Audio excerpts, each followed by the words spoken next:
Okay, so, all right, coming back. This is part 3. All right, so what we've done is we have added feet down here.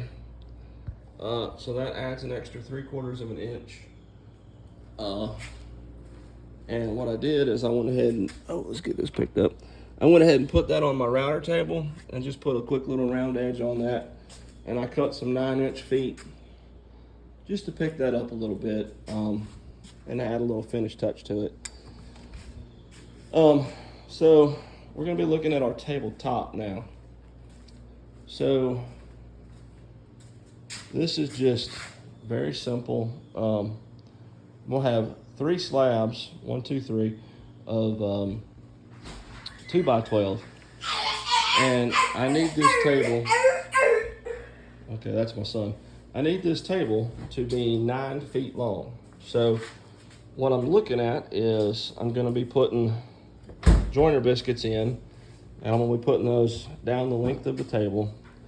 But when I get down here at about 8 foot 1 inch, I need to be aware that I'm gonna be cutting off all of this back section right here. So I need to plan my biscuit joins to be in the portion of the table that I'm keeping. I like to put those 12 inches apart. I'm certain that the comment section could have all kinds of argument one way or another. Really, I don't care. Do what you want. If you're building a table, put as many or as few joints in there as you want. It's up to you. Now right here, I'm not putting any joints in right here. I will glue all along here, but there's not a lot to bite into right there. I could in some of this, but I don't really want to mess this up. I'm gonna pour a little bit of like epoxy or urethane on this to kind of save this. It's because I think it looks good, and I think it'll add character to the table.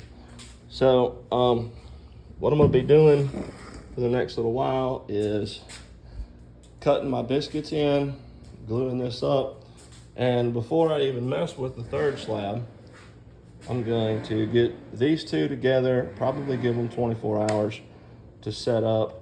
The 4th slab sitting there, and then what we'll do to dress this thing is we'll have 2x6s on the absolute outsides, and then across the front, the facing side, we'll do a 2x6 so it'll be picture framed in. So the 2x6s, being that they're 5.5 inches, that'll be 11 inches, 5.5 inches on the front, 5.5 inches on the back, and then there'll be about 97 inches, about 97 inches of contiguous tabletop all tied together. And then this is sitting on a 7-foot base that is cross-membered together. And then once I get all of this tied together, then I'll come in here in the middle and I'll do me a nice little 1, 2, 3, kind of neat looking little V. And I may not even, I don't know, I probably will, but I may not even bother to stain that, just so that it stands out. I'm thinking about leaving those little feet there unstained, just so that they'll kind of pop out. And then also too, this tabletop, I'm gonna be doing a completely different color on that. I don't know what color yet, but it's gonna be lighter. And then I'll finish everything off with a good coat of a Danish oil or a teak oil, just because I like that. All right, so that's part 3 of how this table's coming together. If I do get comments and questions, I'll be happy to answer them. But I do all of this by myself. So, I am the cameraman, I am the carpenter, I am the mathematician, and all of that.